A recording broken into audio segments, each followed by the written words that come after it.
All right, good morning, everyone.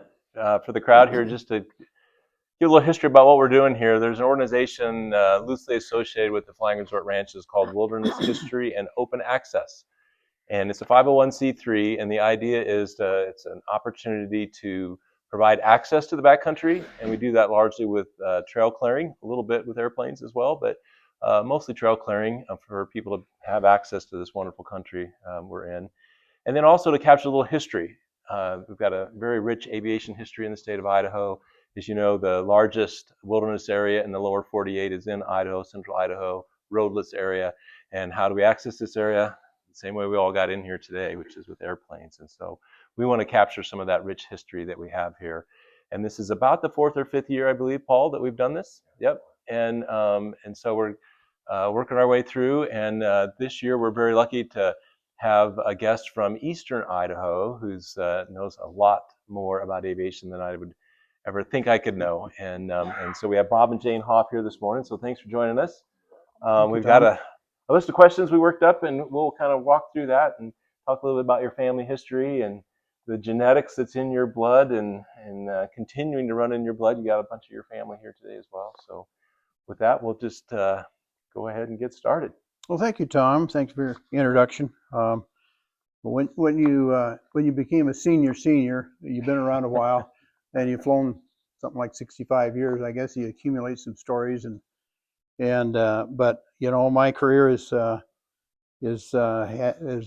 been wonderful, and part of it in aviation has been a very good part of it, in enjoying the privilege we have to fly in this country, and especially in this part of the country, and especially in Idaho. We're so lucky and so privileged. If you just think about the opportunity we have that so many people in the world don't have, and that you have taken advantage of, it's just it's pretty amazing. We're blessed, and we need to remember that this is a pretty privileged opportunity we have to enjoy this beautiful world we live in. So thank you. Your first question? Well, we'll get started. First of all, how's your family get started? Because you're not the originator in the family. No. My dad soloed. The reason he soloed is the instructor couldn't get the airplane off with two in it. It was a Cub on skis in 1939, so it was probably 40 horse. They went back and forth and couldn't get the dang thing in the air, and finally the instructor said, "Get out and go fly." So that's how my dad soloed. And that was 1938. Wartime came along. He wanted to get into the aviation in the Air Corps, but 43 years old, they said, "You're too old for that." And so, well, what can I do? So they gave him an L2 and a PT-19 and said, "Go recruit for the Air Corps." So he was made a second lieutenant along with my mother, and they were auxiliary Air Force before it was at CAP. 1941 came along, and Pearl Harbor and all, and they formed the CAP, and they were charter CAP people at that point. And both got Congressional Gold Medals for their previous work. Mom actually learned to fly in 1948, and my sister in 1948 also, who soloed at 16, and then my older brother. And so we were just a flying family. I mean, some families fished and hunted and whatever, but my family, we had a little airstrip on the farm, and in 1946, my dad bought a Cessna 120 for $2,650, and that was a family airplane. That's what I learned to fly in.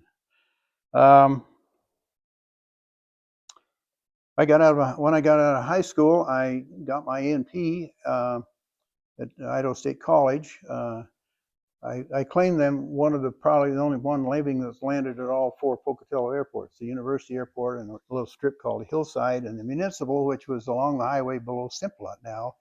And then eventually the base was converted to Municipal Airport. And I've actually landed at all four of those airports. Be darned. So it goes way back. You might be the only one in history who can do that. I think so. Yeah. The university had a little dirt strip up there that they flew airplanes in that needed to be worked on or were being donated to the school.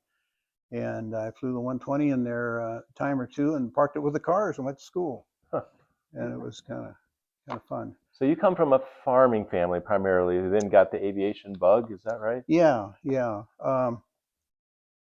You know, when Dad learned to fly, it was something he wanted to learn. He was a farmer, of course, and after the war, you know, a lot of farmers are involved in aviation in the war, and of course, right after the war, they wanted to have little strips and little airplanes themselves. So Flying Farmer Organization was formed, and was nationwide. Well, actually, Canadian and nationwide, and it was a real active organization. Flying Farmers is a Huh. big organization, and it's I think it still exists in some places. At one point, when it was Jane and I in later years got, and she was a Flying Farmer Queen in Idaho at the time. Went back to Winnipeg, but anyway, let's see. Yeah, I got out of got my MP. We had to strip the farm. We had a little hangar there, so I hung out a shingle and called myself Caputi Aviation, and worked on mostly old Duster spray planes and Stearmans and whatnot. And in those days, the Duster pilots, you know, when the season ended, they needed to keep flying, so they had this quote unquote 135 operation. They had an old Twin Beach or a Lockheed or a Stagger Wing or something, and they'd take their customers to Mexico. They'd take their farmer customers to Mexico and one thing or another. So I would work on their travel airplane. Oh, okay. And one of them had a Stagger Wing, and beat up old airplane. Poor thing was just pretty well worn out. I topped that engine one cylinder at a time, you might say. We every time we did service on it, we'd pick the lowest one and, you know, try to pick it up to the.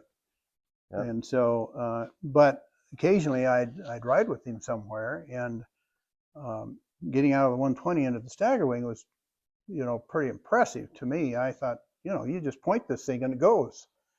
And so one day he called me and he said, my Stagger Wing's in Rawlins, Wyoming with a dead mag, and can you come fix it? And I said, well, yeah, of course, we'll go over there. And so we got on the train at Pocatello at 3 in the morning. That was a train that was running out there, and we got to Rawlins, and the snow it was a snowstorm going on, and so we got to ride out the ramp, and this poor old Stagger Wing sitting out there in the snow and dead mag, and it didn't take me long to find that one of the P-leads was grounded, and that was just grounded. The mag was fine. It just I remember ungrounded, and I said, shut this thing off of the mag, and of course with ungrounded, the juice came back through the switch. And I remember the pilot turned the switch, and jumped like hell in the cabin because he was getting 30,000 volts of pure juice out of that, you know, switch. Mm-hmm. But anyway, we just left it on after that. We didn't turn it off then, you know. So we got in the air and we headed home. He wanted to get home, and we flew in the snow, and it got worse across Wyoming, and we got towards Evanston, and he said, you know, I know there's an emergency strip out here. He said, maybe we can find it, because by that time we were, and sure enough, he found a dirt strip, and we landed the Stag on the dirt strip, and I thought, you know, this is where they're going to find us next spring, sitting in this airplane froze to death, you know. Exactly. Well, we weren't there 10 minutes, and here come an old black Chevy. It was a deer hunter out there, saw us land, and he said, you guys need a ride to town. And he said, well, yeah, we do. So we went to town, to Evanston, and it snowed for about 3 days, and finally it quit snowing. The sun shined, and the taxi gal owned the taxi cab there, gave us a ride most of the way out there, but where the road started to get snow covered, she wouldn't take us any farther. So we hiked probably a mile and a half into where that strip was in the Stag, and so we pre-flighted, and we got in it and hit the starter, and dead battery. And so, okay, we'll just prop it. Well, we propped it. I propped it, and he propped it, and we propped it, and all we could get is a puff out of that thing once in a while. And I thought, okay, well, they are going to find us out here this spring. But anyway, finally it started puffing a little more, and we finally got it started. But then I thought, well, okay, we've got a running stagger wing here, but now we got 1.5 foot of loose snow. Now what are we going to do? And so it took just about full power to get it turned around, lined up with a strip. And the only way you could tell there was a strip there was there's no sagebrush.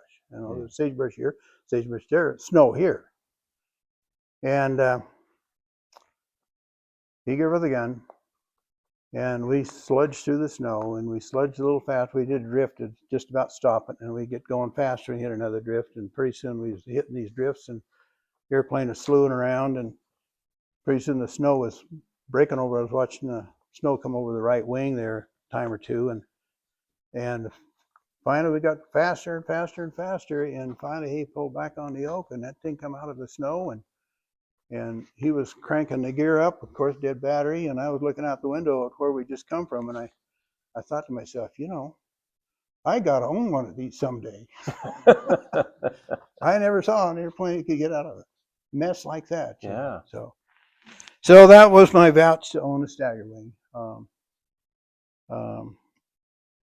I gave my wife, my future wife, a ring in January of '63.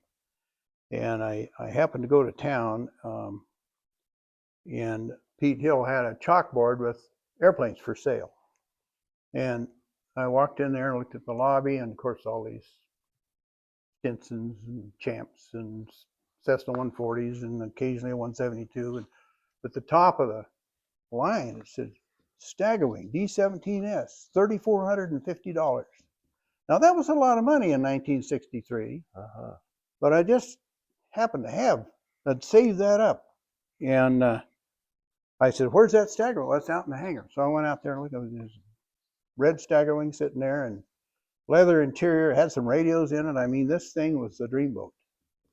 And but it had the left gear was tore up a little bit, and a big scratch in the prop and a tear in the wing. And Whit Smith, who run the shop, had bid $600 to fix it. Well, I had an A&P, you know, and I could fix that thing for a lot less than that. So I got all excited, and I run home, and come in the house. My dad was in the living room.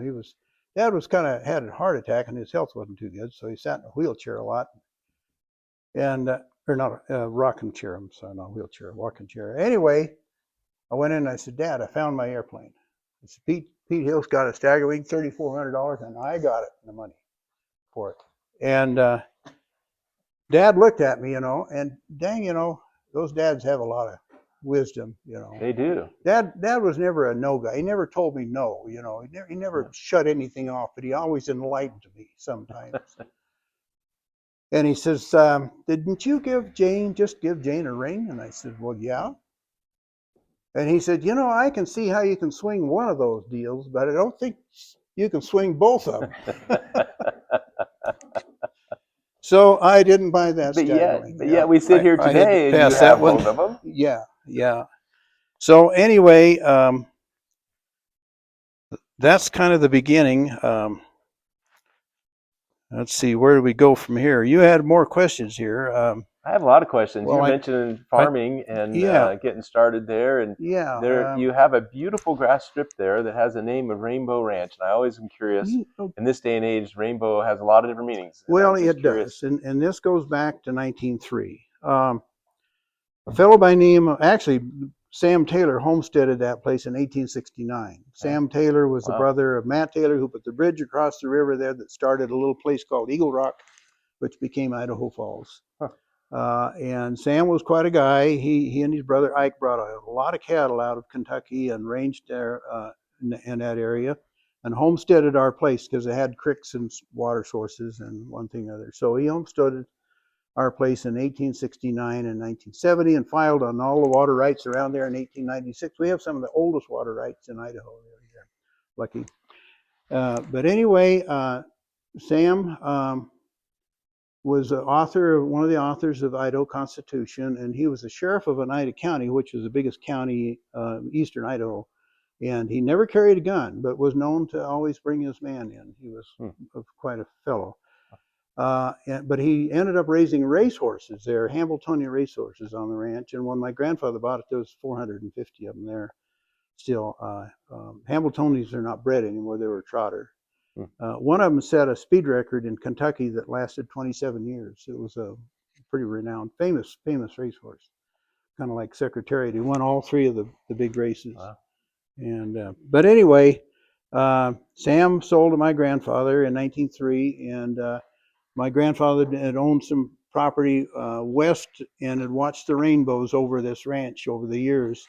And so he always called it Rainbow Ranch, and that's where it came from, Rainbow Ranch, watching those rainbows and way back. So it has the old connotation, you know, and we still have the rainbows over the hills. It's still picturesque to watch the rainbows in the east. So did you, I'm just curious, how old were you when you solo, and did you solo there? Yeah, I sold, I was 16 years old when I sold. Of course, you had to be. And the fellow that taught my mother was my instructor, Bob Jones. And Bob had been in the Air Corps in the war, and he got up to the war ended just as he was transitioning to P-51s. So he opted to go out and come home, and went ahead back to school and got an engineering degree, worked for the site, but he had a part-time job of instructing at there, and Bob was out there almost every evening instructing. I admired his wife. She poor Betty, I felt sorry for him because she was certainly an airport widow, but very tolerant of Bob's. But Bob accumulated 21,000 hours of flight time. A lot of that was tail wheel instruction, and I can get to that later. But Bob was our official checkout pilot when we were selling Huskies. Whenever I sold a Husky, here's your instructor. He's yours till you're happy and Bob's happy. Take him home if you want, if he'll go, and which we did. Sometimes he'd go as far as Florida to take somebody home in their Husky and teach them how to fly it in the way. And then one time Bob came back. He went clear out the Bahamas, and Bob came back. He was 70 something, probably almost 80 then. Had this beautiful tan, and he said, you know, I went out this island, checked this guy out, and he says, you wouldn't believe the cabin I stayed in on the beach. He says, I said, Bob, you're getting all the sweetheart jobs out of this, you know. Said, anyway, what a wonderful instructor. Taught my mother, taught James, taught James and Darla's daughter, Savannah. Just an extraordinary instructor. I took him up at night when he was 97. He could still fly just fine. Wow. I had to keep pointing out where the ranch strip was. He'd lose it after on downwind somewhere, but once he had it back flying. Bob was probably, you know, he checked Harrison Ford out in a Husky, and Harrison came over more to see Jones than he did me. He was back over last week, but he always admired Jones. And I last time Harrison was over, I said, you know, Harrison, I think the two of us probably owe our lives to Jonesy. How Harrison saved that PT-22 on that golf course. Of all the airplanes to lose an engine on climb out, the last one you want to lose an engine on is a PT-22. They're nasty. I've lost a couple of people that way. And he put it on the golf course and got out of it. And that's remarkable. Yeah. Yeah. Anyway, next question. After 21,000 flying hours, I would say he deserves some good benefits at the end. That's a lot, especially if most of it's in tail wheel. Great guy. Yeah. And is it true, Savannah? You mentioned your granddaughter Savannah. I was talking to her. It's probably been a year ago now, but she has this fear of tricycle gear airplanes. Well, yeah, they're dangerous. You know, they wheelbarrow and everything else. You know, that little dainty nose wheel up front. You don't want that thing up front. You want some gear up there. She tells me that she has never flown a tricycle gear airplane, and she's a rated pilot. Yeah, probably true. Which is really interesting. So one day she was out getting instruction from Lee Lauterbach. I don't know if you guys know who Lee Lauterbach. He's a premier P-51 instructor in the world. Well, Savannah had the privilege of getting some lessons from Lee, and so I asked her after the second lesson. I said, "How's it going, Savannah?" And she says, "Boy, that guy," he says, "when he says 73 knots, he doesn't mean 74." But anyway, one day Lee and Savannah went out flying, and in the meantime, this nasty crosswind came up at the home. Oh, it was awful, blowing out of the south over the hills, makes it rough. So I thought, Jiminy Crickets, when they come back, they got this deal with this crosswind. So finally they came back, and they made this, I could see them come down, the airplane rocking around, the wings rocking around, and they got it on and got it stopped. And, they're home. They took off again. Around the wind, around the wind. Now, I wonder where she got that from. Can you tell us? Oh, very good. Well, in addition to all that fun stuff, you also run an FBO, fixed base operator, out of Idaho Falls. So at some point, you guys made the transition from being not farmers and with an aviation problem, but with business owners as well.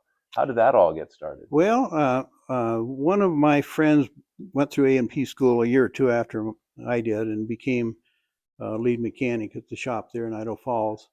And some of you might remember the Red Baron days when Ed Browning ran it and had the Red Baron racing team and one thing or other. Ed was very flamboyant. And for 4 or 5 years, there was a lot going on at Idaho Falls Airport. In fact, the 2 airplanes that set world speed records were in final assembly there. The Darrell Gurmeyer's 104, which that record still stands. And of course, the RB51 was, which that held a prop speed record for 10 years. Anyway, Ed had finally run out pretty much in '79 and sold his operation. And they went broke, and he got it back again and sold it again. And that guy got, anyway, things were in shambles over there. And Josh was kind of frustrated. So he came to me. He says, well, would you be interested in joining 4 or 5 other guys, including Don Ellsworth? Some of you guys know Don. And investing in building a new FBO. And I said, well, I'd join him. Yeah, so I talked to my brother John, and we went to the first meeting. And that summer of '83, every 2 weeks we'd have a meeting. And, as the problems added up, well, we got to have fuel trucks, we got to have a fuel farm, we got to have a lease, we got to have a hangar, we got to meet all the operational requirements at the Aero Falls Airport. And the bills, the potential bills just kept adding up and the complications. So about the 5th meeting, I was the only one showed up. All the rest of them had wised up and decided this is not such a good idea after all. So, but Johnny and I, my little brother, Johnny was always thought out of the box. He was always thinking some wild idea, and I'd have to rein him in. I'd say, Johnny, that won't work. That's been tried. That won't work. That's too expensive or whatever. I was always the naysayer, And Johnny was on, no, well, maybe it would, But then, thank goodness, I would sleep on these ideas sometimes. The next morning, I say, well, Johnny, maybe we ought to try just a little of it, So he was right more than I was. But anyway, between the two of us, we decided, well, we'll take this. We'll try this out. So it took us 8 months to get a lease from the city because Ed was a farmer and we were a farmer, and the city didn't want another farmer operating an FBO out there. And I guess I don't blame them, but they thought they needed, yeah. Anyway, we did get a lease April 1st of '84. By that time, we'd done all our planning, and believe it or not, all we had was a gopher field and a lease April 1st. We fueled Western June 15th. We had a fuel farm, we had a building. Wow. We had all the services run. You could not do that now.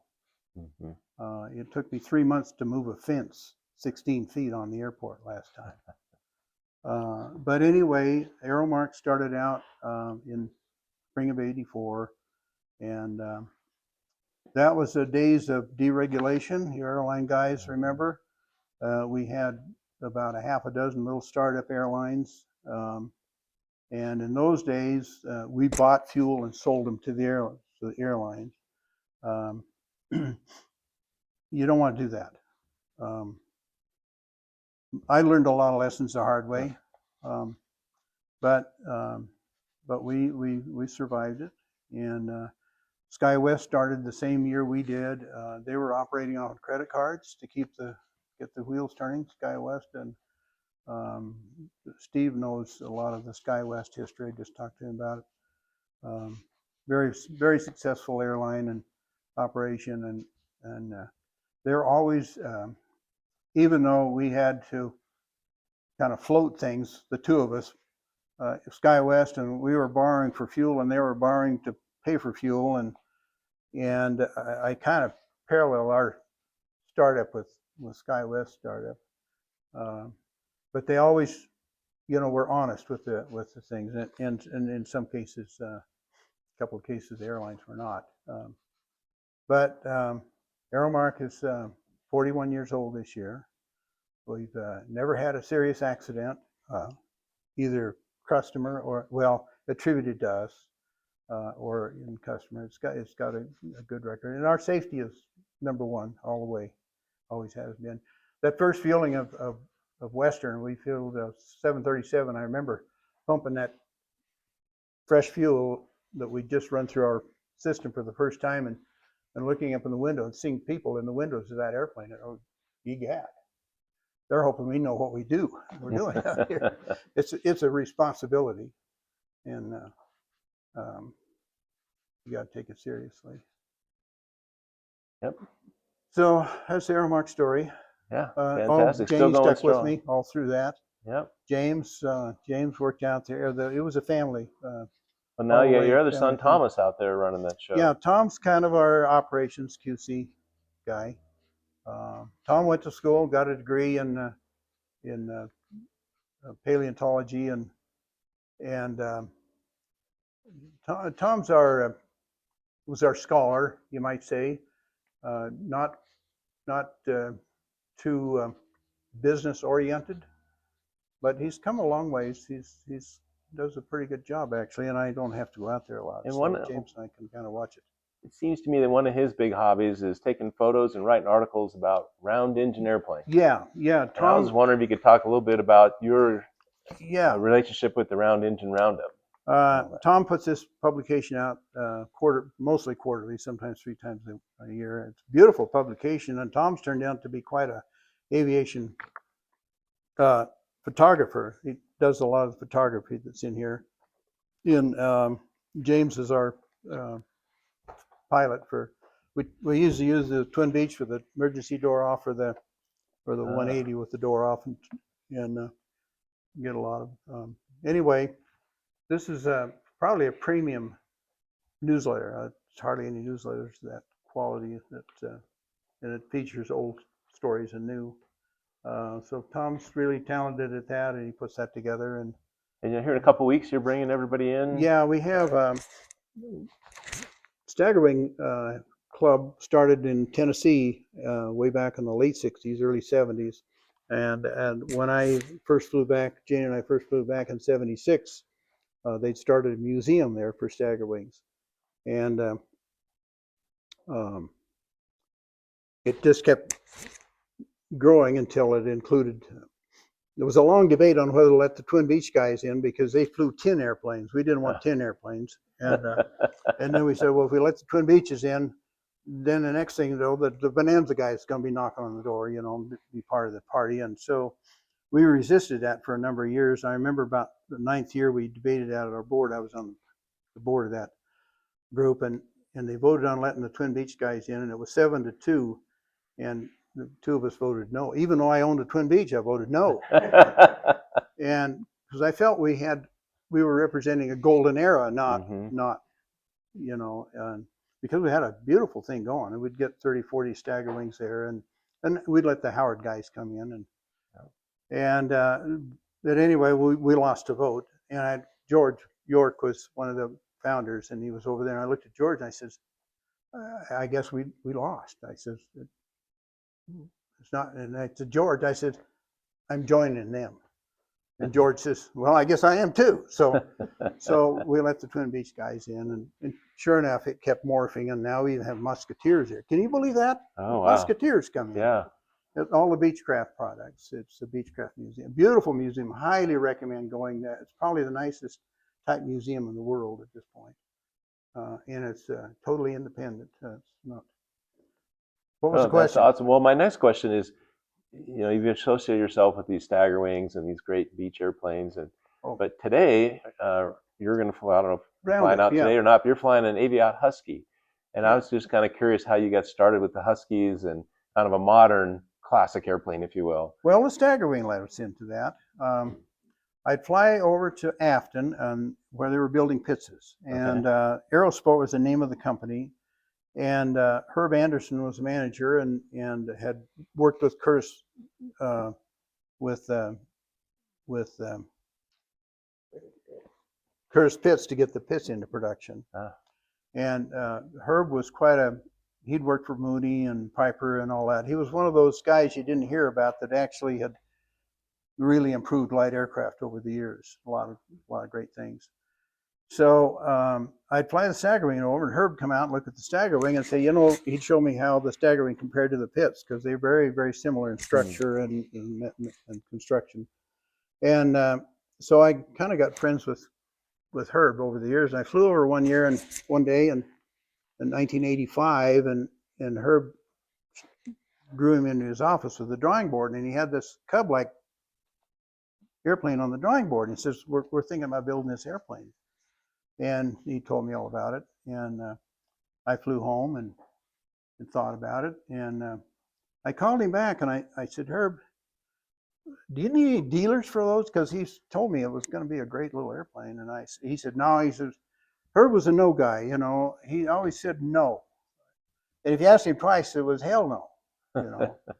So he said, no, we got Pitts dealers all over the country. I don't need any more dealers. He says, yeah. So that was that. Well, a couple of months later, he called me up. He says, well, we're cutting some tubing. You ought to come up here and see what we're framing this thing up. So after that, about every month or two, he'd call me, he'd come up and look and see what we're doing. So I thought, now, why is he dragging me into this thing? And so finally I said, Herb, if I can't be a dealer, I still want the first one. Oh. And so he didn't exactly say no about it, but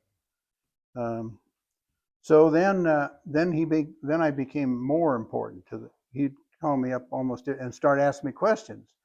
And he called me up one day and he says, go out in the 180 and crank the trim one way and then the other. Tell me how many turns. So I did. It was 7.5 turns. 180. Well, he says, well, we're going to make it a lot shorter in this. It's 1.5 turns in the Husky. So, and things like that. So anyway,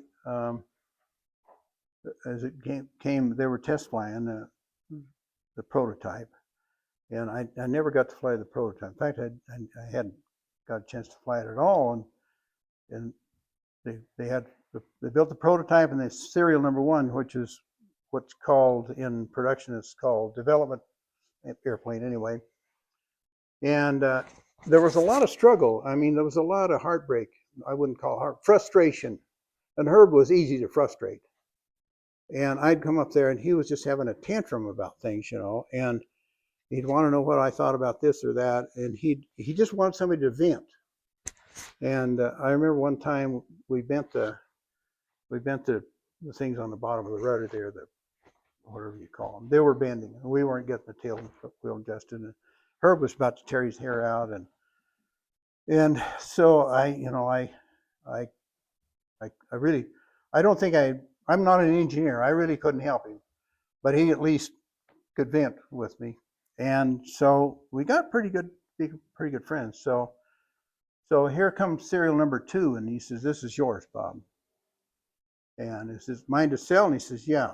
You're a dealer." So that's how I became a dealer. I'll be darned.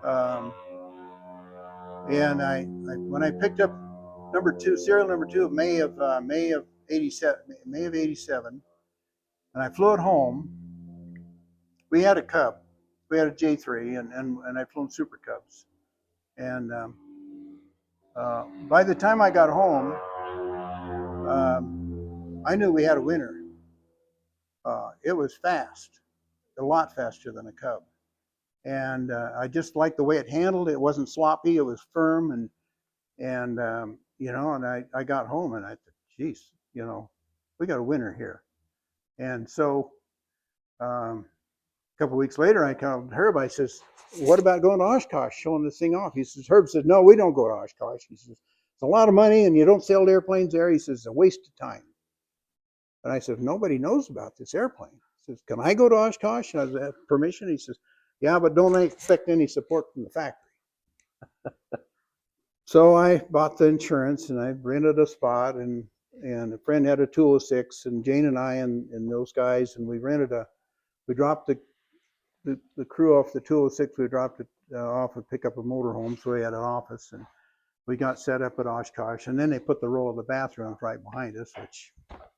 But anyway, there we sat with this airplane, and people would come by and said, "What is that? Is it a Cub?" "No, it's not a Cub." "Is it a kit?" "No, it's not a kit." "How much does it cost?" And we should have just put a board up and answered all three questions, because I answered all three of those questions, I don't know how many times, And then at night, nobody'd leave us alone all night long. And one of our guys would sleep in the sleeping bag under the wing. He didn't want to sleep with the rest of us in the motorhome. And so people all night long were out there. You could hear them talking about that airplane. It was a surprise. Nobody knew anything about a Husky. So the next day, here come about 8 or 10 guys in suits and ties, all dressed up. And they were just looking that thing over real close. And I didn't say anything. I didn't know what to say. I'd never been an airplane salesman before. I just stood back and watched, and then they left. And then about an hour later, one of them came back, and he was underneath it, and he was looking inside this and that, and one thing and another. I don't know if he's FAA or CIA or KGB Right. or whatever, but I said, "Well, where are you guys from?" He says, "We're from Piper." Yeah, that's what I would have thought. And I said, "Whoa." Yeah. And I said, "What do you think?" He said, "We wished it was ours." Interesting. Yeah. So they had a new Super Cub not too far from us. I hadn't seen it yet, sitting down there. And right after Oshkosh, they announced that they were going to build 49 Super Cubs and shut it down forever. And that's what they did. Bud Davidson came by, and he wanted to fly it, so we got it out one evening, and he did his flight and wrote it up in Plane and Pilot. Did a very flattering picture. That little rascal always impressed me with its speed, and we did a photo session with a T6, and Bud was in the back seat, I remember, and we flew around out there out of Oshkosh and did the photo session, and then we were going to fly back. So they waved us off and slid the canopy forward and hit the gun, and I hit the gun right with him. That little Husky stood with that T6 for quite a while. I'll be darned. And, it had it on acceleration, because we'd been putting around. And I remember Bud looking out there and said, "What the hell are you doing there?" We didn't sell an airplane at Oshkosh, but we introduced it to the world. And it was it was a lot of fun. It was a lot of fun. And then throughout the years, I'm curious, how many Huskies did you wind up selling? I don't know. I need to make a count. Over 200. I have a 200 in the file, but my secretary's and my files were duplicated, and she had some of mine and I had some of hers. I need to look it up. But probably I would guess about 210, 220 new ones, and probably 30, 40 used ones over the years. Uh-huh.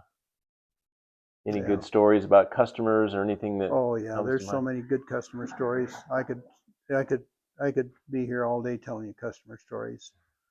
Well, you mentioned Harrison Ford. He owns more than one, I think. Well, yeah, he's bought 3 of them from me. Actually, my worst delivery was Harrison's first airplane. It was terrible. We had been doing all the avionics. We'd buy a Bear airplane, and we had a radio shop. Okay. And we could do better avionics price for, we felt at the time, a better panel for quite a bit less money. And so we were doing all the avionics at the time on our airplanes. It expedited delivery too, because we needed to get them, and avionics really held up airplanes. So we'd have stuff ready to go and put it together. Anyway, Harrison wanted the factory radios in his. So Jane and I went over to pick it up, and we headed on the way. Whenever I picked up a new airplane, I had about a 30-minute flight home. And it gave me a chance to check on what might have been overlooked or maybe should have been corrected after the test pilots. Verdine Einer was a test pilot then. Oh, that's another story too, Robbie. I just sharing it with Robbie. At that time, the airport at Afton was just a road behind the buildings there. It undulated like this. I'd go over there and they were test flying pitches off of ice and snow on an undulating road. Flying a pits. Jeez. Anyway, um, anyway, we picked the airplane up and we stopped at Cedar City to stretch our legs and maybe top it off. And I noticed some spits of oil in the cowling, just little spits here and there. And I called Mark was a test pilot then. And Mark, did you notice any oil spits coming out of that engine or airplane? No, it never was. It hadn't. So I said, well, it's spitting a little oil and I'm a little concerned about it. He says, well, just take the cowling off and firm up everything. So I went around with a screwdriver and checked everything, and it was checked out. So headed for Van Nuys and landed there, and went down Gulfstream Road there, the big hangars with all the big stuff, and taxied in. There was Harrison having a Coke or something waiting for me, and swung around smartly, and flopped the door open and looked down, and that right gear was just covered with oil. There was oil dripping on the clean ramp. Oil in the cowling, oil all over the belly of the airplane. Oh, I could have just died. I could have just didn't know what to do. So here they came, pushing up all the snap-on toolboxes and the rags and wiped everything down, pulled the cowling and started looking the engine over. And one of the tubes out of the rocker box, the rubber thing, Lycoming had it pushed it all the way on and put the clamp, it had come off and oil would come out of there. A quart and a half of oil can make a big mess. Luckily, the airplane still had 5 quarts of oil in it. So I knew it was okay. And so it took an hour and a half or so to clean up the mess, get the drain back on, cowl it up, and all the time Harrison stood there watching, just watching. And I was waiting for him to say, take this piece of junk back to Afton, I've changed my mind. But he just was looking at it, and we got it done, and he looked at me, and I looked at him, and he says, can we go flying? And I said, well, yeah. So we took off and went around and hit a couple of spots and flew a little bit and come back and landed, and he got out and got his checkbook out and wrote me a check and gave me a ride to LAX, and not one word of harumph or impatience or disappointment or anything, not anything. I thought, jeez, he's a better man than most.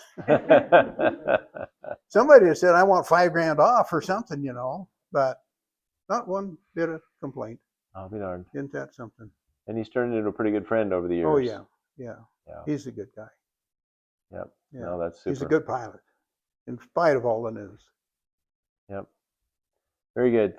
You have a few interesting airplanes in your hangar there at the ranch. I was curious if you could talk to us a little bit about what you have in the hangar and the history of some of them. Well, of course, I have to start with a 120 because that since it was new, my family has. I remember the L2. I flew in the L2 with Dad, and it had cables run down the cabin inside, and I was probably 4 or 5 years old. And he said, "Don't put your foot on that cable." And I'd say, "Well, why not? Why can't I put my foot on it?" "Well, we'd crash."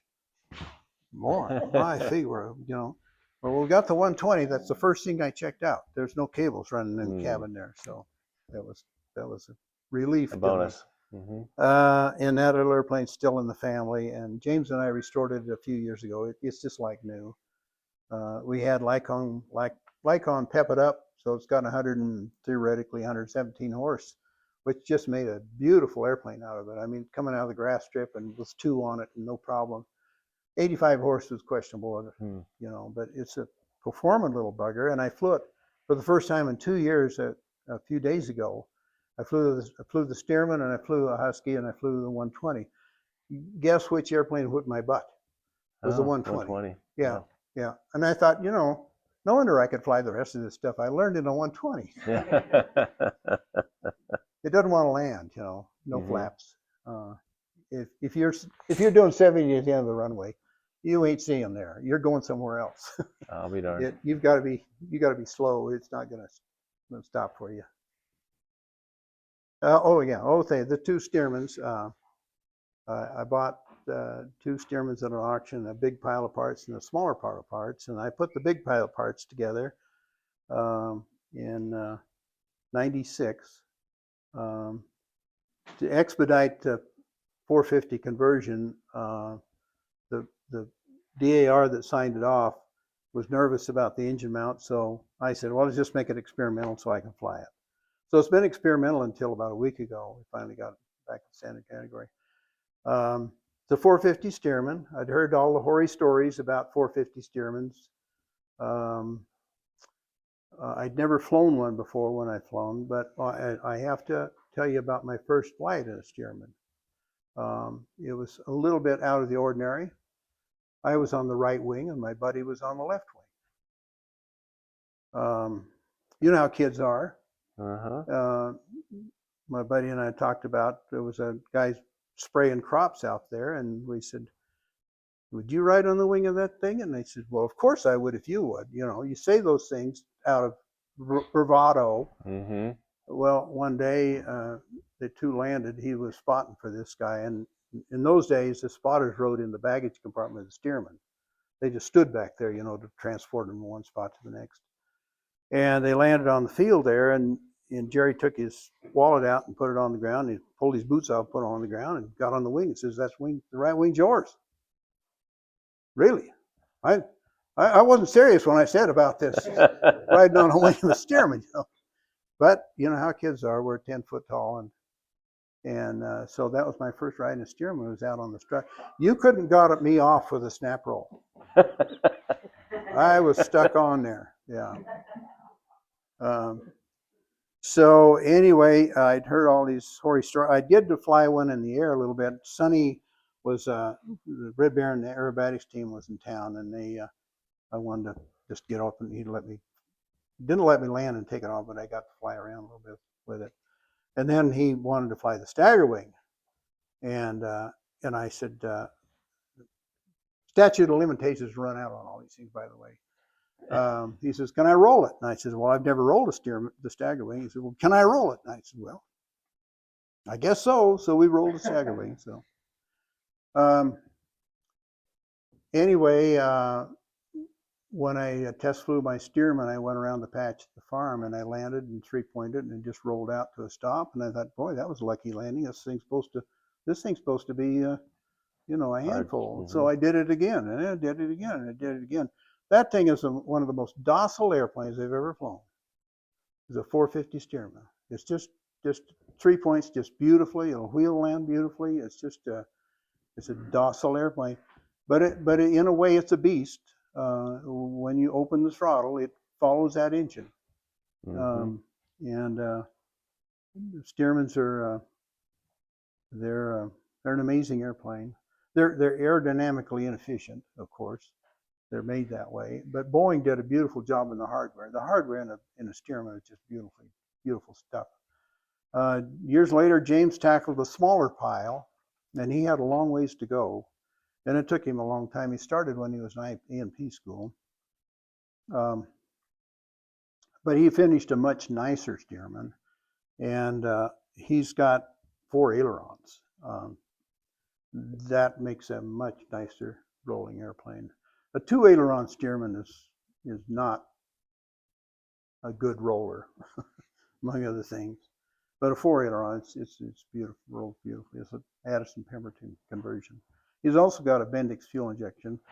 His engine came from a museum airplane. In fact, Herb Anderson, they were making the Call Air Museum, and they were developing the B1 was the last big sprayer that Call Air built.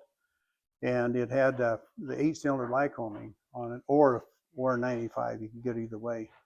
And they Herb decided to put it in production. And so they turned it into a pre-production airplane, and I got to fly it a little bit. Herb wanted me to fly it and analyze it. But anyway, old man Call, he started Maverick, J Call, and all those guys were big into fuel stations, you know. And but old man Call he got thrown out of the family because he wouldn't quit expanding. he was just expanding too fast, and it made the kids nervous, I guess. So they threw him out, and so he started his own chain of restaurant or stores there for a bit before he passed away. But when he went out of business, then the museum thing fell through, and the airplane turned into a museum piece. And Herb calls James to see if he wanted a 985, and a virtually new 985 off of that museum airplane. So that's what's on James's German, which is a good thing. But it came along with Bendix fuel injection. The nice thing about Bendix, that fuel injection, it's more efficient, and it's a nice way to do fuel. But I'm started and running while James is still over there backfiring. I understand you guys just did annuals on 4 of the 7 airplanes? Yeah, all of them. Well, they're all done now. All 8 airplanes are done now. James just finished the Twin Beach. Yeah, Twin Beach, I'm counting here, that's about 5. You've got a couple Huskies, is that right? We got 2 Huskies. That's our last demo, is our down there 2007 Husky. When we went out of the business, Jane said, why don't we go to Alaska? We took about 14, 15 airplanes to Alaska and several to Canada. So, well, I had never thought about going up there just for the fun of it. Mm-hmm. So we've had 3 wonderful trips in that Husky, clear up to Tuktoyaktuk, which is the end of the Mackenzie River. We've been, all over Western Canada with it, and Skagway, and right here is a picture of Paul at Skagway. Oh, did you know that he does iceberg tours? There's Paul right there. I'll be darned. Yeah. And here you go, Paul. Yeah. I'll get to that. Yeah. Anyway, a couple of pictures here. This is Paul and I. This is an adventure. Now you guys think this is wild country here. Paul and I took off out of Juneau and went to Atlanta, Canada. In order to do that, you fly over what essentially is an ice cap, about 150 miles. That is the most intimidating country to fly a small airplane over. There is nothing but snow and rocks at 14,000, 15,000 feet up. And, you just pat that thing nice like homie. You just keep purring here, And it's amazing when you get over and you're starting to descend the far side, and you see green over there, and it's, I finally see something besides ice and rocks. But there's bears in it, but it looks good.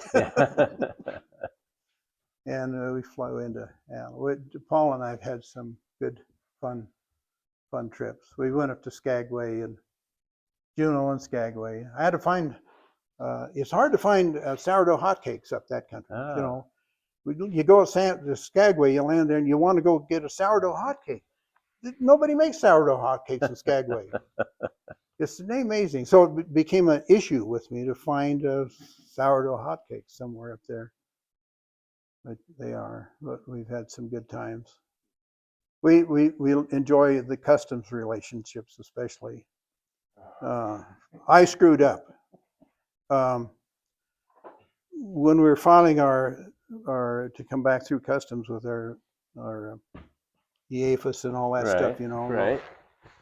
I misunderstood Spokane International from Spokane Felt Field. Oh, yeah. And I told we were international, so I took us into international. Yeah. The wrong one. And oh my goodness sakes, customs. It took that guy an hour to cool off about that. And then we finally got him calmed down about that. And then he said, "You got any guns?" And I said, "Well, yeah, I have my shotgun." It was registered in Canada and registered in Idaho, but every time you leave, you have to re-register it out of. If you take a gun out, you got to have the red stamp on customs going into Canada. If you don't get that red stamp, I'd taken that gun through there half a dozen times, all our trips. Well, I failed to get that red stamp on there. Oh my goodness sakes. The guy about had a heart attack. And We didn't know what. Finally, my wife said, "Just take the gun. Just take. I don't want the gun. I want the red stamp." You know. So finally, he calmed down and let us go. And He kicked us out. yeah, yeah. So Huskies, you know, are a wonderful adventure. It's got such a nice range and a good cruise.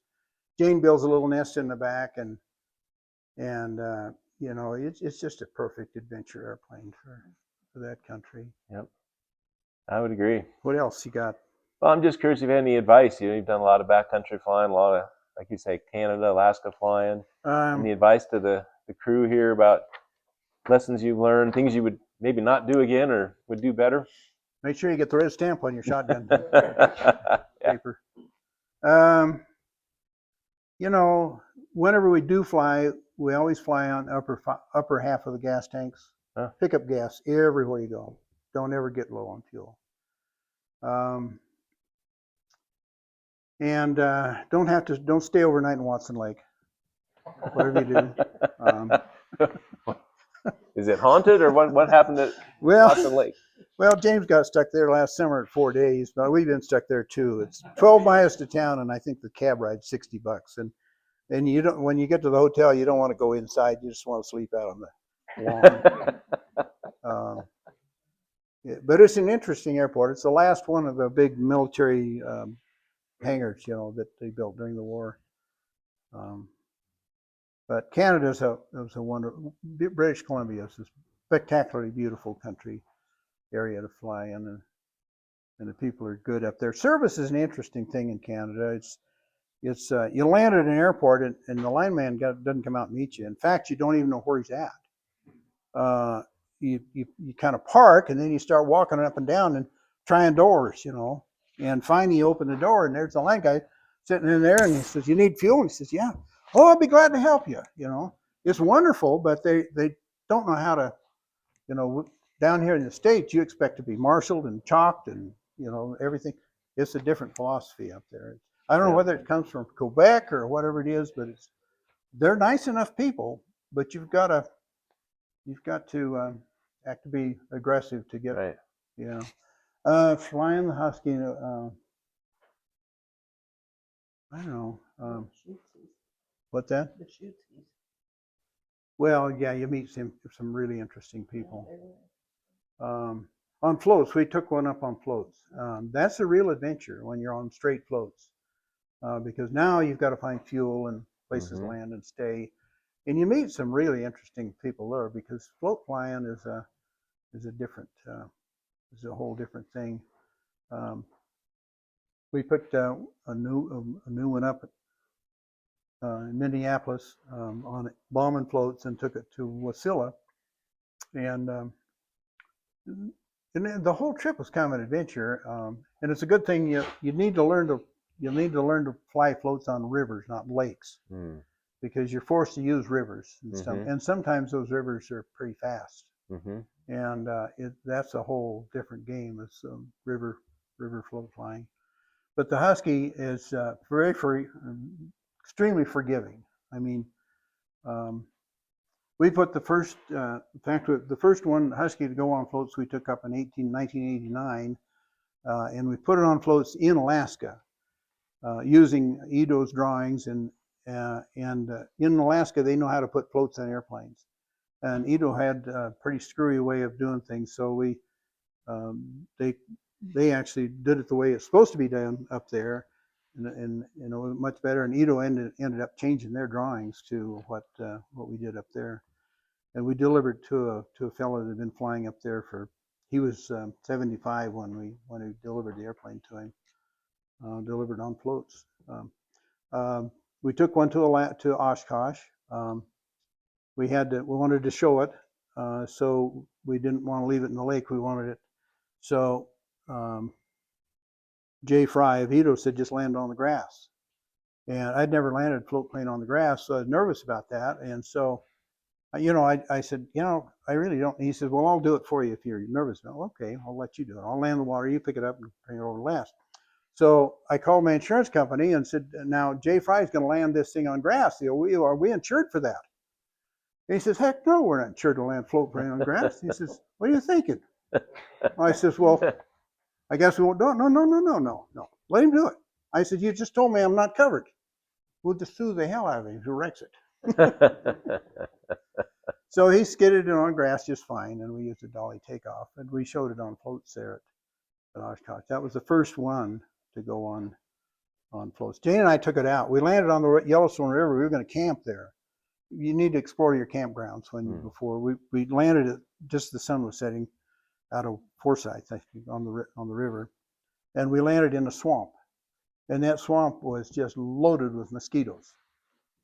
And while I was trying to find a place to put a sleeping bag, and one thing, the mosquitoes were just eating us alive. I had shorts on, and finally we gave up. We hiked up the bank and got up the highway and come to ride to town and got a hotel, left the airplane. So anyway, we took it on to Oshkosh and showed it. Jay Fry flew it back down there, and he said he cut almost half the liftoff time off of what a Cub would do. That first real light Husky on Idaho floats is a real performer. It'd fly 120. I clocked it, figured it out, zero air. It'd do 123 on floats. Wow. Cruise. Yep. At our altitude. Great airplane. The Idahos had the fairings on fittings, so with the fairings off the fittings, it really slowed it down. But with the fairings on, it was fast. And then we loaned our Husky to Whipline to certify the amphibs on. And I picked it up at Minneapolis and took it to Oshkosh before it was certified. Didn't even have the fins on the back. And we showed it at Oshkosh on amphibs. And again, it's a great little airplane on amphibs. Amphibs really hurt the performance a lot. If you fly straights and then go to amphibs, you thought, I want my straights back. But we took one on amphibs to Oshkosh or to Anchorage and back. Sold it to a fellow. I sold a couple of Huskies too, and we were about to head to Anchorage to the big show that they do up there annually. And he said, take mine, my amphib. And I said, your brand new airplane. You want me to take your brand new airplane to Alaska and back? He said, sure. He said, take it. So we did. But boy, we were careful. That airplane went all the way up there and all the way back without a scratch. But it was a beautiful little airplane. It was fun to take an amphib. Of course, amphibs are cheaters. You can land at an airport and gas up. It's not like. But we did get in trouble coming home again with customs, Paul. When going through BC, I couldn't resist all the lakes. I was in every lake I could find in out of. They're so beautiful up there. They're just waiting to be invaded with this float plane.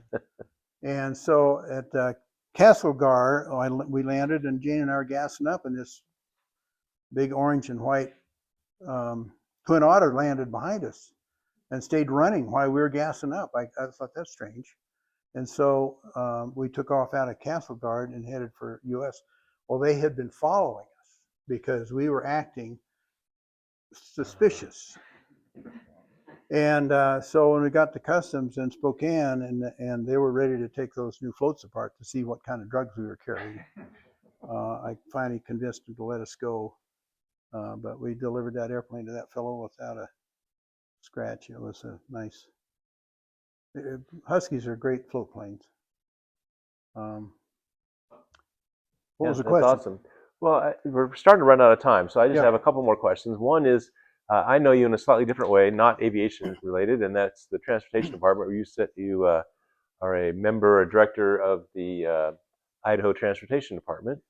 Before that, you were on the Aeronautics Advisory Board, and it seems to me that your family has a pretty strong history of public service. And I'm just curious if maybe you could talk about the importance of that to you and the legacy that you leave behind with your public service. Yeah, it's important. It's important to be more than just to participate. I'm not a veteran. That's the ultimate donation of your services, of becoming a military veteran, and I admire those people. I didn't get to do that, but anyway, we need to give, and it takes a group. You can only do something individually a little bit, but when you team up with a group like what we just talked about this morning, things can happen. So it's important to be a volunteer, and I've had a board life. I've been on so many boards, I can't even count them now. Two museum boards, and hospital board, and aeronautics, and now ITD, which has been a wonderful experience. And James is following suit. He's on aeronautics board right now too. So it's important for us to give and to be part of something larger, because that's the way things really happen. And again, in the uniqueness of this republic we live in, it relies on volunteers, political and various boards and one thing or another. We get to participate. We're the decision makers, and that's important. Yep. Really important, and it's rewarding too. I mean, you get a lot more than you give, and it seems like the more you give, the more you get in just about any adventure, any venture. I was on the aeronautics board for, I think, 14 years, and there's something with Stanley Airport. We saved Stanley Airport. The Hera Corporation was going to sell it to developers, and Governor Anders, who was former governor at the point, got us some conservation money, and we teamed up and able to buy that property and save it. And of course, we were flying the governor around in a rented 421, and we were able to get a military surplus King Air, which I fly today. we've virtually worn out since. Yep. It's been a beautiful airplane for Idaho, and so these boards do some important things. And it's fun to be part of that. Yep, it And really is. we appreciate. We've got a great state. We got a great legislature, and leadership, and they're all trying to walk the line and do the right job, and it's important for all of us to be there for them. It really is. Yep. Earlier you held up a book. I'm just kind of curious if you could tell us just a little bit about. Yeah, as you can tell, I'm kind of a storyteller. Yep. And a little over a year ago, I went on. I should have taken typing in high school. There's two things I think in high school I should have. So I don't type very fast. I'm pretty bad. But anyway, I went in on the computer and started doing stories. And these are stories of just growing up on the Rainbow Ranch under the rainbow. So the title of that is Beneath the Rainbow by Bob Hoff. Beneath the Rainbow, and it's mostly just farm and ranch stuff, but there are some aviation stories in there. Just little tidbits are kind of fun. During COVID, nobody was flying anything, and things were kind of quiet, and all the events had been shut off, and I was out in the hangar, and our Twin Beach was sitting in there all ready to go, and it was annual and ready to go, and no place to go, and so I just said, the heck with it. I had it tugged out and pre-flight it and took off, and about the same time I took off, I heard North American take off on the other side. Well, North American was John Mazzala. John Mazzala restores one P-51s and his son, and so I headed out towards the ranch at 6,500, and pretty soon the tower said go to 122.75, so I went to there, and they teamed up, and next thing I knew, we were flying formation, two Mustangs in a Twin Beach, and it was just a wonderful moment. It was such a great break from all the doldrums and all the gloom and doom that, but no camera, and it's right here, and so I had this beautiful Mustang here, and we flew around and burning gas, a lot of gas, Yep. Going to waste. But and those kind of moments, it's just one of those moments where you want to catch, keep. Well, that's what we're doing today, is we're trying yeah. to capture some of these moments. So here's a little picture, you guys, just for your interest. The tall guy is about 6'5". The shorter guy was about 6'1". That's my dad. He's got a cigarette. He wasn't a smoker, but he had a cigarette. And in those days, people smoked cigarettes for an occasion. It was like a cigar almost. And my dad was a social smoker. So if there was something to celebrate, you got to have a cigarette out, and you had to smoke. Well, they both have their deer quarters on their shoulders. They just came out of Falconberry with a BC-12 tailcraft. Who's got the tailcraft in it? There you go. 6 foot. I don't know how Henry got in that airplane. I have no idea. It must have been modified. And they had their deer in a 120, a Cessna 120 out of Falconberry. Now, in those days, you didn't have to have 200 horsepower to come back here. You just had to know how to fly your airplane. And they'd come in regularly, and that's a picture of one coming back from their hunting trip back here and out of Falconberry. And I just get a kick out of the picture because my dad has that cigarette in his mouth. You know, he's celebrating. You know, and there's the deer quarters, and they just come from, and the snow's on the ground, and they just come out of the Middle Fork. Well, Bob, I think we'll wrap this up pretty quick. Any final words? Any thoughts? I know you've been looking forward to this event. No, don't park on the runway. Don't park on the runway. Yeah, don't park on the runway. That's 229 Fords, by the way. I'll be darned. Wow. That's really funny. And anyway, aviation has added so much to our lives. It's